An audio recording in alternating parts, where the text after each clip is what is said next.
Christmas dinner in our Columbia condo sparkled with lights, but behind the warmth lurked a storm. I'm Alice Gordon, 34, an accountant expecting my first child standing in the home my father-in-law left to me. Tonight was supposed to be about family togetherness, but my sister-in-law changed everything. "I've already spoken to a lawyer," she declared, pointing straight at me. "From this moment on, I'm the rightful owner of this house." The room froze. My husband took a slow sip of wine, avoiding my eyes. Her words burned, but his silence cut even deeper. Everyone around the table stared, waiting for me to break. But I didn't. I set my fork and knife down, the sharp clatter slicing through the quiet. A cold smile curled at my lips. 1, 2, 3. I counted aloud, my eyes locked on hers. The room went deathly still, and her smug grin faltered. My hand slipped into my bag and drew out a leather-bound folder. I gripped it tightly, letting her see without opening it. This was no longer just a dinner, it was a battle for what was mine. Her lies were brazen, but I had seen the signs, the texts, the visits, the shameless claims about this home. Tonight, she had gone too far. And his silence said it all. I once trusted him, but not anymore. This wasn't over. I would make sure of that. Has your family ever stabbed you in the back? Share your story in the comments. I'll be reading every one. Don't forget to like and subscribe to see how I strike back. Last spring, when we settled into the condo, I thought Floyd and I were building our future. And the condo in Columbia, Missouri was a gift from my husband's late father. His will named me the sole owner, a surprise, but one I cherished as our new beginning. I imagined raising our baby here, filling the space with love. But looking back, the cracks were already forming. My husband, Floyd Carter, seemed distracted from the start. He'd always been steady, the kind of man who planned everything. But after we moved in, he started pulling away. He'd check his phone late at night, his thumbs tapping out messages he didn't share. When I asked who he was texting, he'd shrug, say it was work, and change the subject. I wanted to believe him. I had to, with the baby coming and so much on my plate. Then there was my Mdo Marie. Her husband had died in a car accident a few months before, a tragedy that hit her hard. I felt for her truly. She'd call Floyd often, saying she needed to talk to process her grief. I encouraged him to be there for her, thinking family should lean on each other. But her calls turned into texts, then constant messages.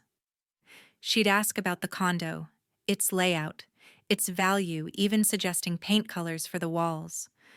It could use a fresh look, she'd text, as if she had a say. I brushed it off, telling myself she was just trying to stay connected. But something didn't sit right. Marie's texts weren't just casual. They had an edge, like she was staking a claim. One afternoon, I caught a message on Floyd's phone before it locked.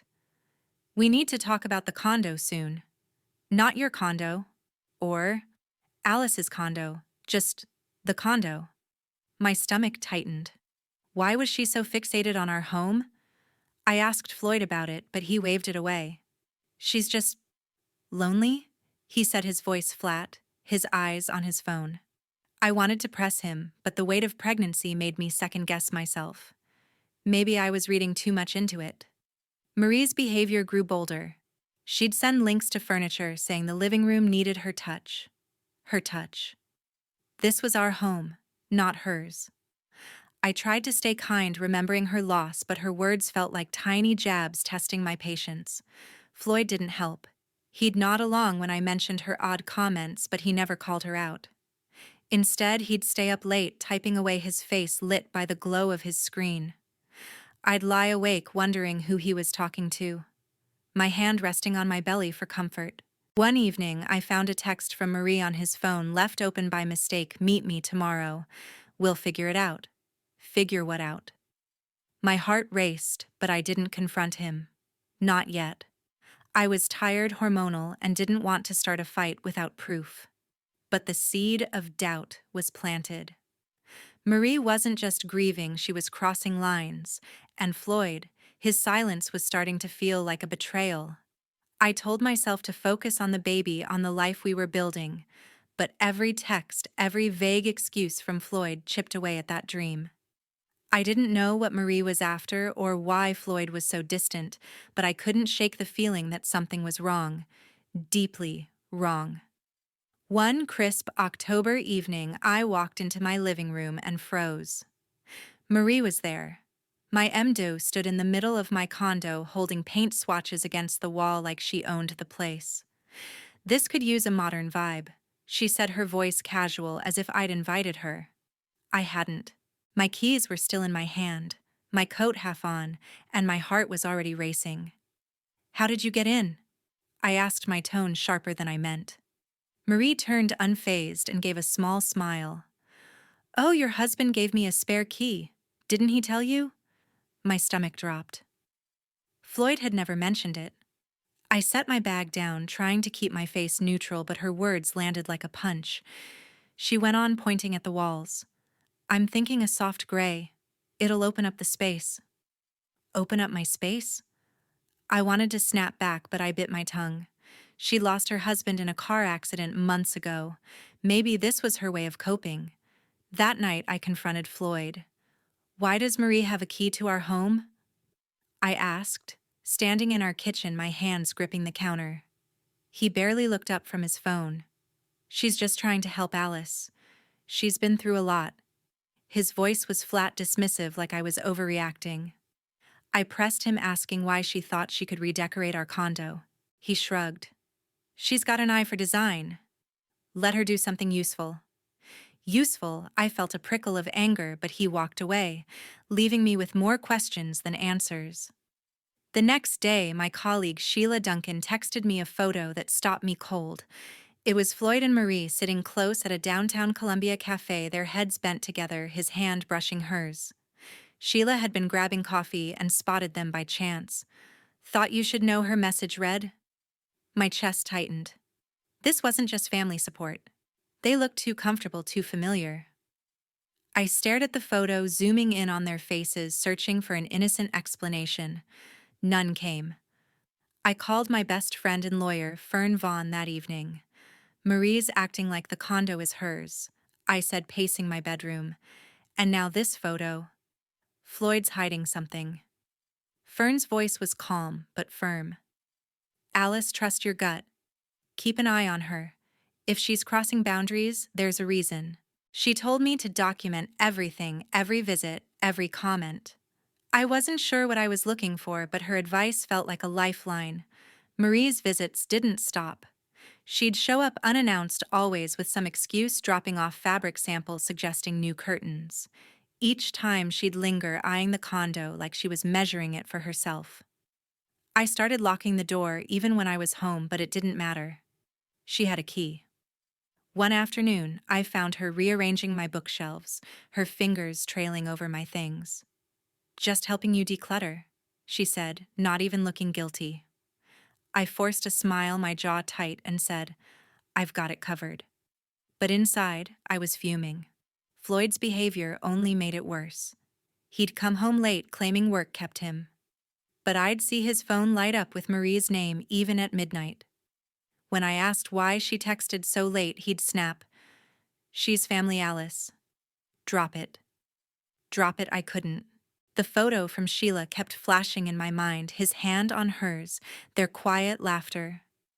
I wasn't just imagining things anymore. Fern's words echoed, "Trust your gut." I started paying closer attention, watching Marie's every move, Floyd's every excuse.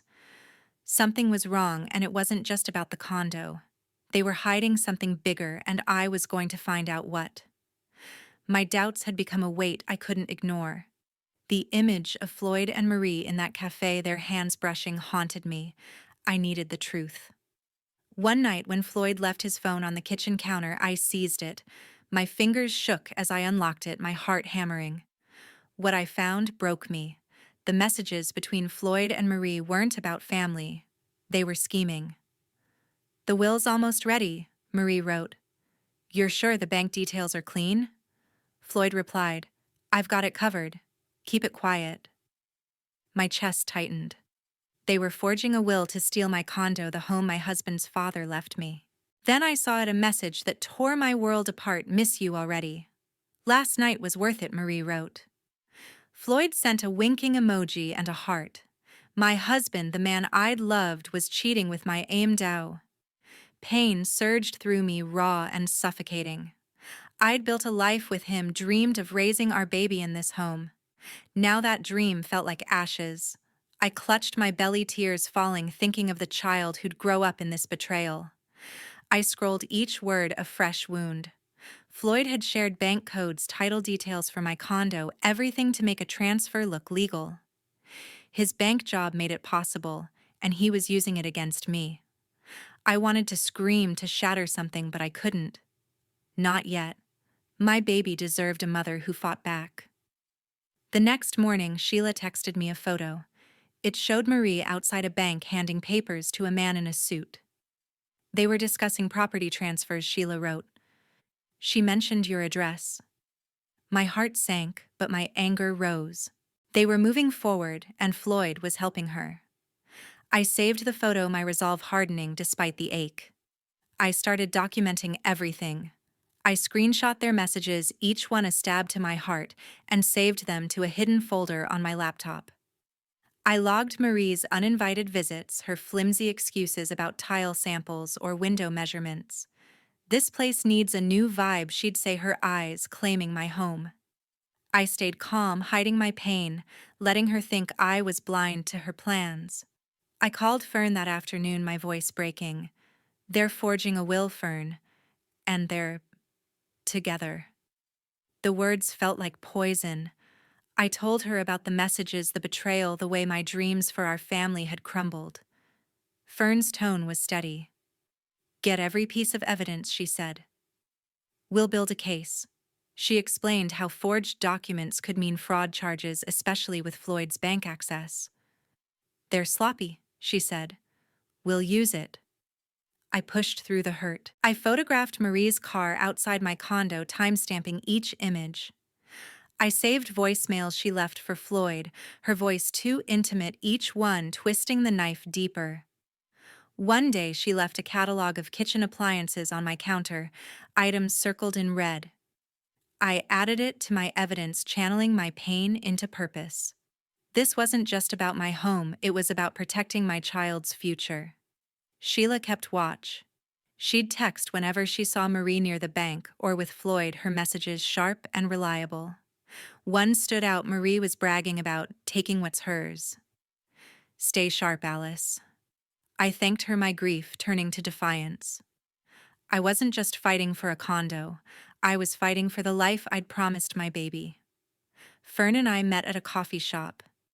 You're stronger than they know, she said, reviewing my notes. Keep collecting, but don't confront them yet. I nodded, my evidence a shield against the pain. I wasn't the woman who'd trusted blindly. I was broken, but unbowed, ready to fight. Each night I'd lie awake, my hand on my belly, the sting of Floyd's betrayal heavy. But my baby's future kept me going. I wouldn't let them win. Not Marie, not Floyd, not their lies. Christmas Eve filled our condo with lights, laughter, and a brewing storm. The dining room glowed with candles, the table set with my best dishes, and the air hummed with chatter from family and friends. I'd spent weeks preparing, hiding my pain behind a smile, my evidence tucked away like a secret weapon. Tonight I was ready. Marie arrived late, her confidence sharp as she swept into the room, her eyes gleaming. She wore a smug smile, clutching a leather folder that sent a chill through me. Floyd greeted her with a nod, his face unreadable, and poured himself another glass of wine. I watched them, my heart steady but heavy, knowing what was coming. Sheila and Fern were there too, seated across the table, their glances offering silent support. Halfway through dinner, Marie stood tapping her glass for attention. The room quieted, forks pausing midair. I have an announcement, she said, her voice dripping with authority. This condo rightfully belongs to me. My late husband's father left it to me in his will. She opened the folder, revealing papers she claimed were the D-Chuk. Alice has been living here under false pretenses, she added, her words slicing through the festive air. Gasps rippled around the table. A cousin whispered, "What is she talking about?" Another guest stared at me, pity in their eyes. Marie's gaze locked onto mine, her smile venomous. "It's time you stopped playing House Alice," she said. "This isn't your home." The room spun. Her words were a public humiliation designed to strip me of everything: my dignity, my place, my future. I felt the weight of every eye on me waiting for me to crumble. Floyd just sat there, swirling his wine, his silence louder than her taunts. My husband, who'd betrayed me, didn't say a word to defend me. But I wasn't the woman they expected to break. I'd been preparing for this. I reached into my purse, my movements slow and deliberate, and pulled out a single document, the certified copy of the original Dishook left to me by Floyd's father. I stood, my voice calm but edged with steel. 1, I said, pausing. The room stilled. 2. Eyes widened. 3. I held up the document, my gaze never leaving Marie's. Her smirk faltered just for a moment. "This is the real Dishook," I said, my tone cutting through the silence. "Signed, notarized, and filed legally. It names me as the sole owner of this condo." I let the words hang, watching Marie's face pale. "I know about your forged papers, Marie, and I know about you and Floyd." A murmur spread through the room. Floyd's glass froze midair, his eyes darting to me, then away. Marie's hands gripped her folder, her confidence cracking. "I've gathered evidence," I continued, my voice steady despite the ache in my chest. "Messages, photos, records of your attempts to steal my home. I'm taking this to court, and I will prove the truth." The room was silent now, every guest hanging on my words. Sheila gave me a small nod, her eyes fierce with pride. Fern's lips curved slightly, her lawyer's mind already at work. Marie stammered, her voice shrill. "You're lying. You can't prove anything." But her hands shook, betraying her. She looked to Floyd, but he wouldn't meet her eyes, his jaw tight as he stared at his glass. The guests shifted uncomfortably, sensing the shift in power. I didn't need their pity anymore. I had their attention. I folded the Dishook and tucked it back into my purse, my smile cold but controlled. "Enjoy the rest of the evening," I said, addressing the room but staring at Marie. "This is still my home."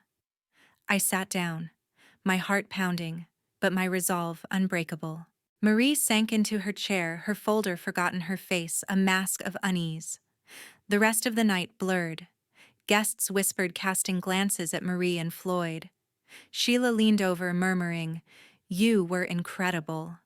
Fern squeezed my hand under the table, her eyes promising we'd finish this fight. Floyd stayed silent, his wine untouched, now, his betrayal exposed in the quiet. The week after Christmas, Marie's smug voice haunted my sleepless nights. Her words at the tiek rang out, but I wasn't broken, I was driven. I'd vowed to prove the truth, and every step now was toward justice. My evidence was growing, and I was ready to turn their lies against them. My neighbor and real estate expert Randall Cook called me the day after the teak. He'd heard about Marie's claim through a mutual friend and dug into the paperwork she'd sent to the bank. "It's a fake," he said, his voice grim over coffee at my kitchen table. "The Dishook she filed has forged signatures and mismatched dates. I cross-checked it with public records, it won't hold up." His expertise was a lifeline. I thanked him, my hands steady, as I noted his findings, another piece of my case falling into place. I needed more. I called Marie, my phone set to record, my voice calm despite the storm inside. "We need to talk about the condo," I said, keeping it vague. She laughed, sharp and careless. "It's mine, Alice. You can't fight the Dishook." I pressed her, mentioning discrepancies Randall found. Her tone shifted defensive. "Floyd helped me because he loves me," she snapped. "He knows I deserve that place." My heart clenched at her admission, but I stayed focused. "So you and Floyd planned this together?" I asked. She hesitated, then said, "We did what we had to." I ended the call, my hands shaking as I saved the recording. Marie had just handed me their confession. I met Fern at her law office the next day. My evidence spread across her desk: Sheila's photos of Marie at the bank, the screenshots of Floyd and Marie's messages, Randall's analysis of the forged D-Shook, and now the recorded call. Fern's eyes lit up as she reviewed it all. "This is solid," she said, organizing the files. "The recording alone could sink them, but combined with the rest, it's airtight." She explained how we could file charges for fraud and invasion of privacy, citing Marie's unauthorized entry into my home and Floyd's misuse of bank access. "We'll start with a civil suit," she said, "but this could go criminal." Sheila kept feeding me updates. She'd spotted Marie at the bank again, arguing with a manager, her face tense. "She's panicking," Sheila texted, attaching another photo.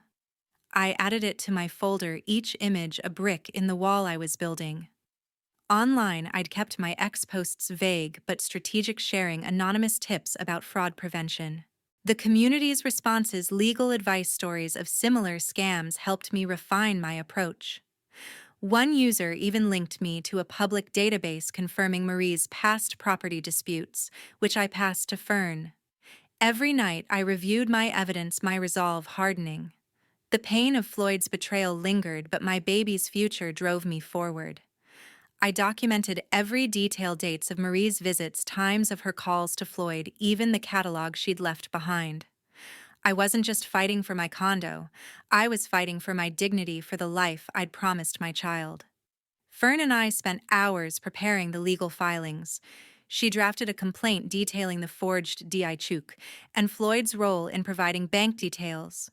We contacted the court, scheduling a hearing for early January. "They won't see this coming," Fern said, her voice steady with confidence. I nodded, feeling the weight of my evidence in my hands. It wasn't just paper, it was power. Randall stopped by again, offering to testify about the forged documents. "I've seen scams like this," he said. "Marie's sloppy, and Floyd's complicity is clear." His support, combined with Sheila's vigilance and Fern's expertise, made me feel unstoppable. I wasn't alone anymore. One evening, I caught Floyd staring at his phone, his face pale. Marie's name flashed on the screen, but he didn't answer. "You can't hide forever," I said, my voice low. He flinched but said nothing, his silence confirming his guilt. I didn't need his confession, I had everything I needed. In the spring, the Columbia courtroom felt colder than the winter we'd left behind. I stood beside Fern, my evidence organized in neat folders, my heart steady despite the weight of the moment. Months of betrayal, lies, and sleepless nights had led me here. Today, I would reclaim my life. Fern presented our case with precision, her voice commanding the room. She laid out the evidence: screenshots of Floyd and Marie's incriminating messages, photos from Sheila showing Marie at the bank, Randall's analysis of the forged D-Shook, and the recorded call where Marie admitted her scheme and affair. Each piece landed like a hammer.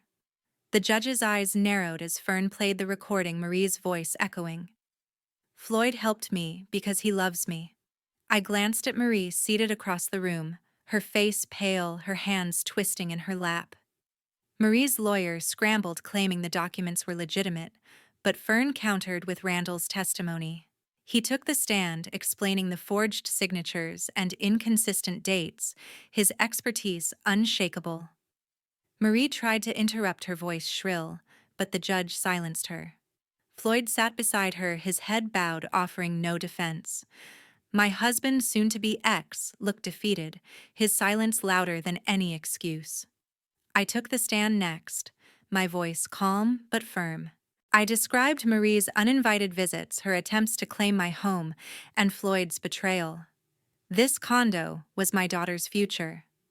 I said, my hand resting on my belly, now heavy with poppy. They tried to steal it. The courtroom was quiet, the weight of my words sinking in. Fern handed me the original D-Shook, and I held it up, its notarized seal gleaming under the lights. The judge nodded, her expression unreadable. The defense faltered. Marie stammered through her testimony, contradicting herself while Floyd barely spoke, his eyes fixed on the floor. Their lies unraveled, exposed by the evidence I'd fought to gather. Sheila, watching from the gallery, gave me a small nod, her support unwavering. Randall sat beside her, his presence a reminder of the community that had rallied around me. The judge delivered her ruling after a brief recess. Based on the evidence, she said Alice Carter is the legal owner of the condo. My breath caught relief flooding me. The forged Chuk is invalid, and Marie Tyler faces a criminal investigation for fraud. Murmurs filled the room. Floyd Carter, she continued, is ordered to pay damages for his role in the scheme. I looked at him, but he wouldn't meet my eyes, his career in ruins.